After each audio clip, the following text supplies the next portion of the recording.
Infernal blessings. Back with another video. So before I begin, just some quick announcements like I like to do for every video. If you're interested in signing up for classes that I offer, the best way to do that, again, go to the official Primordial Chaos Patreon page, which can be located at patreon.com/Baniti, Baniti. That's patreon.com/Baniti, Baniti. And tier 3 is the tier you want to join. Tier 3 will give you access to the 3 monthly classes that I do on Patreon for Patreon members only. I do 3 private classes every month, also with a group ritual at the end of the month. So tier 3 gives you access to the 3 classes and the ritual. Also, if you are interested in a spiritual reading or a spiritual consultation, the types of readings I do offer are Klapothic demonic readings. I also offer Santa Muerte readings, Egyptian oracle readings, shadow work readings, which, as I've said many times before, is always a great thing to do to see what's going on with the shadow, the hidden self, what you got going on around you.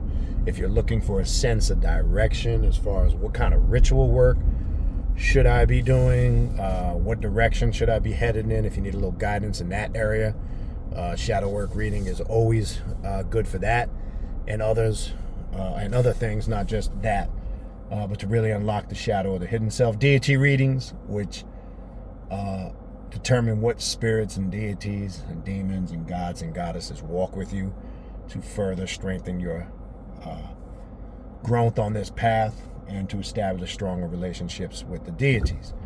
So if you're interested in a reading or a consultation, just shoot me an email. Everything I'm saying is in the description box of this video. Shoot me an email at khnum19@gmail.com. Also, the 6th annual Journey of the Black Adept Conference. We are now signing people up. We have the dates set in stone. If you're going to travel, again, October 19th to the 22nd, which is Thursday to Sunday. Thursday, it kicks off with a meet and greet at the Flashback Diner. We're going to do a little throwback fun.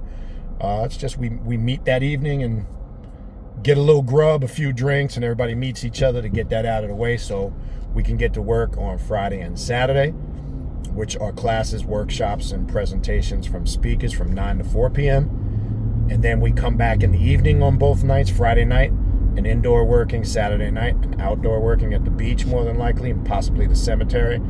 And then we have a question and answer class to wrap things up that I'll be doing noon to 4 p.m.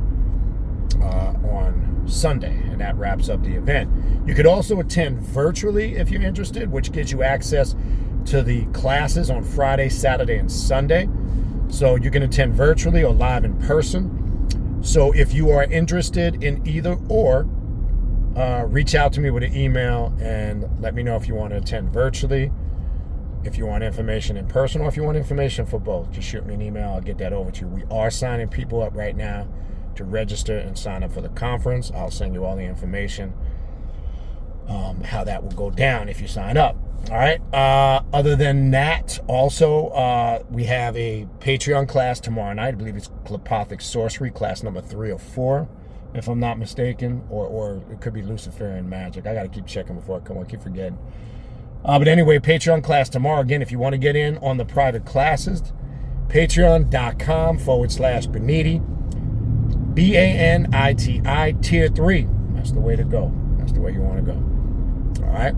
So, as I have just finished eating, took my guys out from work. I'm driving home. I got a little extra time, so this video might be just a little bit longer than the normal ones. I want to kind of continue or have a continuation of the conversation from the last video on the antinomian path. It's not just going to be about antinomian path, but it's going to be about a lot of things connected to it, right? So I want to continue that build on that subject, right? I want to focus on some aspects that are very antinomian, or that fall under what would be descriptive of practicing that antinomian path? Well, one, we don't look for salvation. I want to elaborate on some of them key elements a little bit more in detail. So we don't look for salvation outside of ourselves. We don't look for the Creator. We don't look for God. We don't worship anything outside of ourselves. I have to make that clear. And this is why I was saying in yesterday's video to be very careful, because in this day and age now with the internet, which has changed the game on a multitude of levels when it comes to, business, when it comes to entertainment, the media, it's as we know, we see where it's at in the year 2023. And there are a lot of platforms out there and a lot of people who run these platforms claiming, again, or claiming the titles and using the descriptions of themselves as a cult or left-hand path, okay? Like I said, we don't look for salvation outside of ourselves. So if you got people leading you still in that motif of worshiping outside of yourself.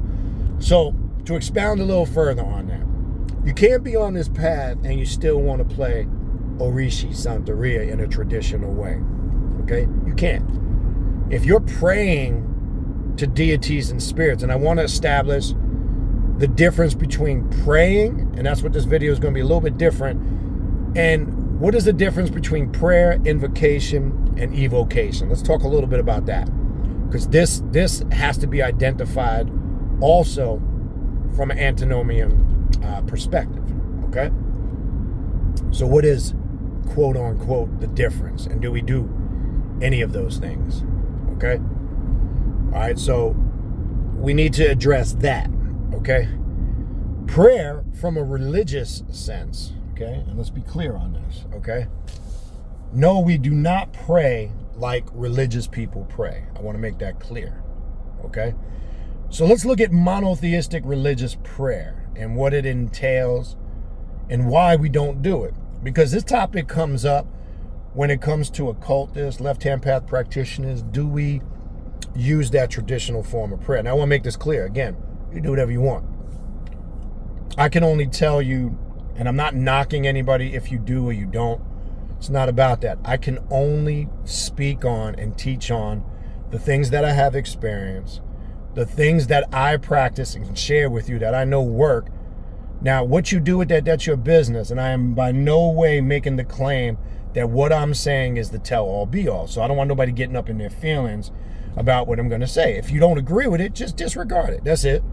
But I'm not going to get into no silly debate and no stupid argument over some foolishness or nonsense. Now, don't get it twisted. You get stupid, like I've said many times in the past, I'll open that can of whoop ass on you, all right? So we don't need to go there. So whatever I say you don't like, just disregard it. That's all. No big deal. All right, having said that, monotheistic prayer is when you are praying to some unforeseen, unknowable, fictitious, imaginary spirit or ghost that you believe resides up in the sky somewhere in a place called heaven, right? That you believe hears your prayers and answers your prayers, and at some point is going to deliver you some form of salvation, whether it's through the rapture or whatever other methodologies out there. We don't need to get into all that. Okay. So it's belief in things not seen or confirmed. And the funny thing is, the Bible teaches them in their religion, faith without works is dead. So when people say you got to have faith, well, faith without works is dead. You can't have faith alone. So we don't pray to unforeseen supernatural forces that we can't confirm. This is why I say we do not worship anything outside of ourselves. Because here's the bottom line. Step one, you know you are real, right? And everything that proceeds from you is real. And then when you can trace your lineage back, bloodline, as far as you can go back, that you can confirm as far as ancestry, that is real. Beyond that is a little different process of that. Okay? So when we talk about genealogy, going back to our roots and the concept of deity and spirit, there is a connection there, a separate function, but there is a connection there. right? So when we say that we're real and everything we allow in our personal universe, our personal environment, you are the sole governor and ruler of your universe. And everything, you're supposed to be standing firm in the center of that universe. And everything is supposed to be evolving around you. Once you are pushed off that axis and you're not standing in the center of your universe, things are no longer evolving around you, and you are now subjective to being a victim or prey or sheeple, because you can be controlled. So when you're standing firm on your axis and everything is evolving around you, you are controlling every aspect of your universe that you are connected to. And what you embrace as real and what you accept as reality and allow in that circumference of your universe, that becomes real to you. So this is what it means when it's the only thing that is real is you and what you accept and embrace as being real. So let's establish that, okay?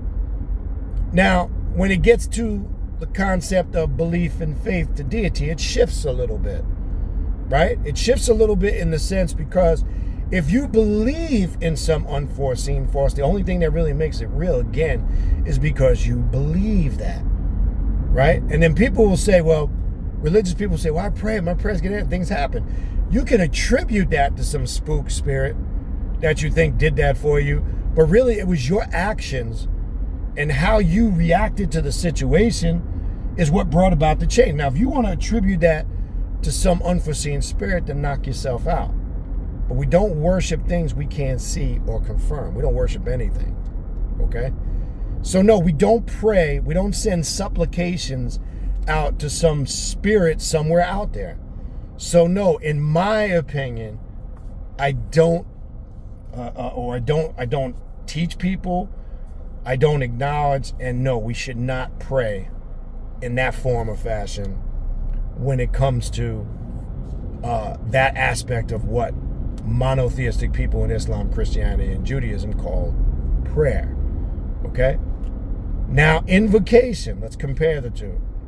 Some say, is invocation a form of prayer? And be careful. No, not in the sense at all of what I just described. So absolutely not. So what's the difference? Invocation, as we know, basic elementary knowledge, has root or comes from the root word invoke. When you are invoking something, you are activating the essence of it, right? So here's the difference between invocation and prayer, okay? When you are invoking any deity on this path, you are invoking their energy or summoning their energy to you for a multitude of reasons. It could be for spirit possession. It could be to invoke that spirit for a specific situation that could be specifically aligned for your ritual work, etc., any of those things. So you are invoking the energy of that spirit or demon or god or goddess for a very particular reason. And you are approaching that spirit as you are real. That spirit is just as real as you. And you've confirmed this through your work, okay? You've confirmed this through your work. So you're not invoking some unforeseen force. You're not praying, and the difference in prayer, you're asking this imaginary spirit to do something for you, to fix something, or you're asking for something you need. So it's a bunch of groveling, begging, and asking. We don't do that on the left-hand path of the occult. We are invoking the energy of the spirit to assist us in our magical working, but we also know we too must do stuff in the mundane world to assist that magical effort or ritual that we're carrying out. We're asking the spirit for assistance to give us guidance, to open a door in our psyche, so we now then take on the responsibility of our part in doing that to accomplish the goal, okay? So let me give you an example. And this is why invocation is not that type or form of prayer at all. If you're doing spell work or ritual work, just so we're clear and you understand what I'm getting at. Let's say you're doing ritual work because you're trying to find work or a job, or you're looking to get into a specific career path or whatever, anything work or career related. All right, so you don't just, this is how a religious person who doesn't have any knowledge of the path of self-mastery would approach it. You don't just do this ritual, light some candles, do a few invocations or whatever the rituals involved, then just sit back and don't do anything after that and think things are going to change. What speeds up the process, you still must assist that process in your mundane physical world. So if you carry out a ritual for work or employment or career or whatever in regards to that, you still got to go out there and search. You still need to put your resume wherever it needs to put out. You still got to strive to set up interviews, etc. You know how many times over the years people literally, I'm not even exaggerating, people literally will reach out to me and say, I did this ritual, man, it's been 2 months, 3 months, nothing's happened. And then I ask them, well, what did you do to assist in that ritual to get it to work, to get that energy flowing even stronger and harder? What do you mean? I say, are you still going out there doing the things in your everyday life? If you're trying to get it, is your resume out there? Are you following up, etc., etc., etc., etc.? And most of them be like, no. So wait, you thought I'm just going to do this one ritual, light a few candles, and that's it? How is that different from a person that goes into a church, gets down on their knees, and looks up into the sky and prays to this spook spirit and thinks the spook spirit's going to fix everything for him? That's the same shit. So that's not what this path is about. That's not what invocation is, right? So even when you're invoking the spirit, you still have to do things in your everyday mundane life to assist in that process. Okay, now I know maybe there's some heavies out there, there's always a few. Oh, I'm so deep, everything works for me, which 9 out of 10 times is all bullshit. But as a whole, for the most part, you're going to find you have to assist this process yourself. Don't get me wrong, there's moments here and there where you might do something right out the gate, the energy's strong, and boom, you get the desired result. I'm not saying it doesn't happen. I'm saying it's a very low percentage that does happen. A very low percentage. Okay? That's what I am saying, and I want to make that crystal clear. Okay? So you're invoking the very essence and energy of the spirit or the demon to assist you for a particular matter or intent of the purpose that you are invoking the spirit for. So there's a factual basis and a clear understanding of what you're doing. Not, I'm just going to put it in God's hands and pray to this spooky spirit for us. See, what religious folks fail to realize, your willpower, and when you put that energy out into the universe, that's your intent and your will is strong when you want something so bad.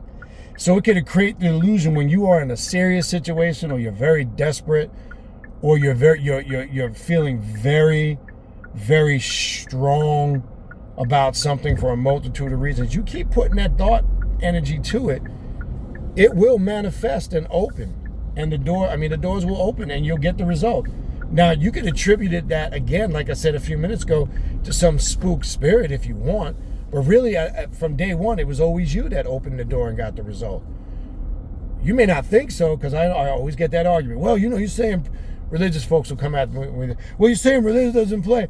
But I remember I was in a bad situation. And I prayed, listen to this. I prayed so hard, day and night, hours every day. I said, so you're going to negate the fact that your passion and all the power and energy of all that, as you said, you prayed night and day for hours. What do you think sped up that process? You put that energy out into the ethers. Now, again, if you want to believe some spook, goblin, ghost god absorbed it and answered your prayers, all right, whatever. But I can tell you, believe this. It was your will, your intent, your passion, and your strong desire to want something so much is what opened that door and changed the energy and the frequency for what you wanted to manifest. And in psychology, metaphysics, they will tell you, you become your thoughts. You start thinking negative, or you start doubting yourself, or thinking you're going to fail, or anything negative. You think hard, it will happen. This is always an issue with people who set out and have good ideas, or they got projects, or they got goals they're trying to accomplish, and they got good ideas, they got good goals, but for some reason they struggle. They always doubt themselves. Then they start to focus on, what if something goes wrong? I don't think it's gonna work.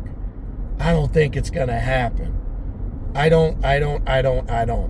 You keep stamping that in your subconscious mind, you manifest that by way of the mental power and energy you put towards it. So it's also the reverse. When you want something so bad and you're thinking about it all the time and you're putting energy toward it all the time, you'll be surprised sometimes that, bam, you get it because you wanted it that bad. You willed it into existence. Okay? So I want to be clear on that. You could attribute it to some spook god, but really it wasn't. It was you all the time. So that's invocation. So now I hope you're clear. Invocation is not prayer, and prayer is not invocation. Okay? Now, evocation. People get this a little mixed up, and I've talked about this on and off over the years, but let's run through it real quick. Evocation, E-V-O-C-A-T-I-O-N.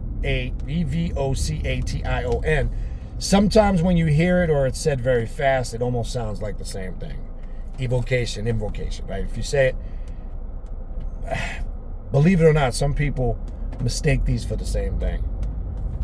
When you are evoking a spirit, okay, what you're intentionally doing, it's more along in the spectrum and aspects of embodying every aspect of the spirit. You're invoking elements of the spirit. You're working with particular aspects that are connected to the spirit, all for the purpose of embodying what the spirit represents. Okay? So evocations are a little bit different than invocations, and prayer is neither of the two. Okay, so this topic comes up all the time. And you get this a lot from people maybe that have came from religious systems over to this path, and some of them maybe for a long period of time established some type of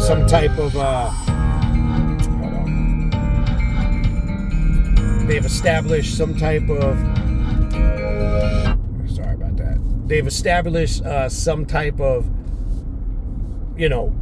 prayer practice over the years, and it's a habit.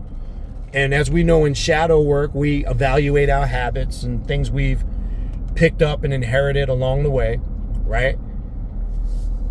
But as I said in the first video in the antinomian path, no matter how much you like something or think it's good for you, you come to the realization on your journey on this path, sometimes without knowing that those things could have been holding you back for a while. So I see sometimes people have hard habits. They have habits that it's hard for them to shake.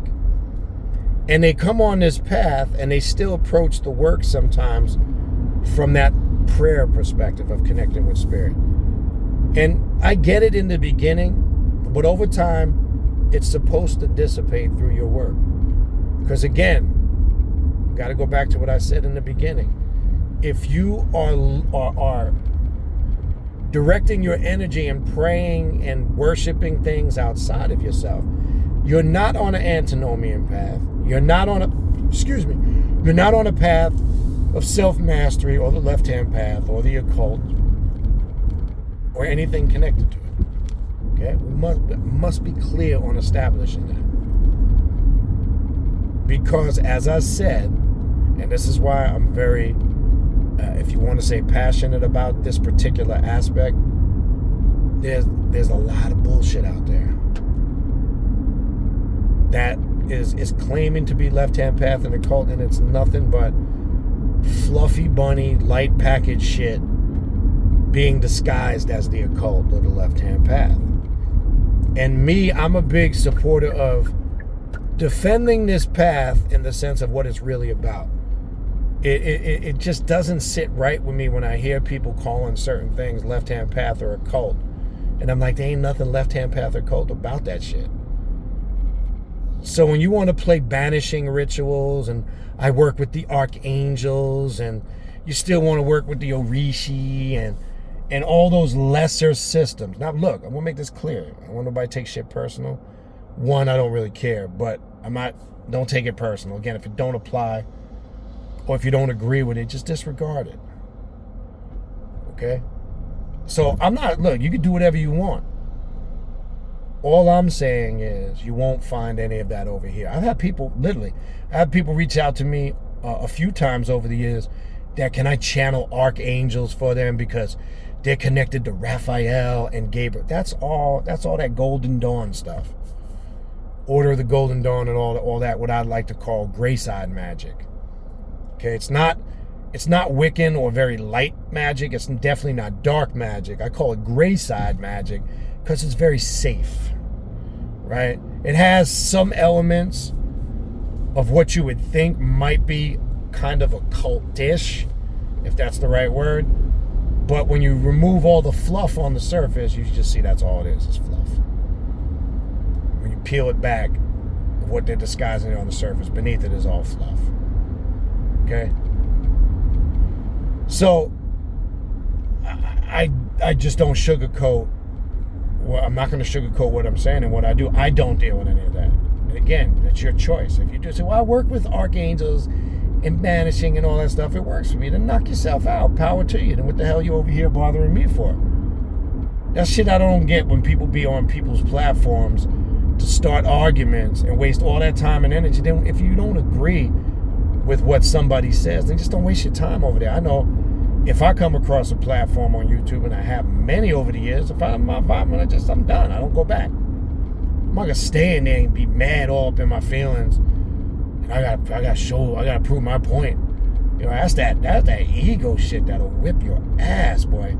That's the weak part of your ego that will kick your motherfucking ass. Okay? So we have to be very aware in this understanding in regards to, again, what these things are and what these things are not. Okay? And that's why I wanted to kind of continue this because, like I say, these things are all connected to what antinomian practice would involve. These are just different elements, right? But we have to be clear in our understanding and our approach. So I don't teach, and I don't want anybody to approach working with a spirit and demon or a god or a goddess with that mindset of worship. You know, like if you got altars set up with icons representing the deities and spirits on this path, don't have those set up to worship and pray to them. Okay? It's not why they're set up. They are focal points that activate certain levels of your consciousness. And let me give you an example if you're confused. Say, what the hell are you talking about, Baniti? I'm confused. Not really complicated. I'll use the most popular image of Kali in statues and drawings where you see her with her foot on Shiva's chest. Right? Shiva's laying underneath her foot. He's at her mercy. You see she's carrying the skith or the pekibet knife, the knife of separation. And she's holding a head that appears she just severed, fresh head. And she's wearing skulls of heads around her neck. You see all these imagery of death and reconstruction.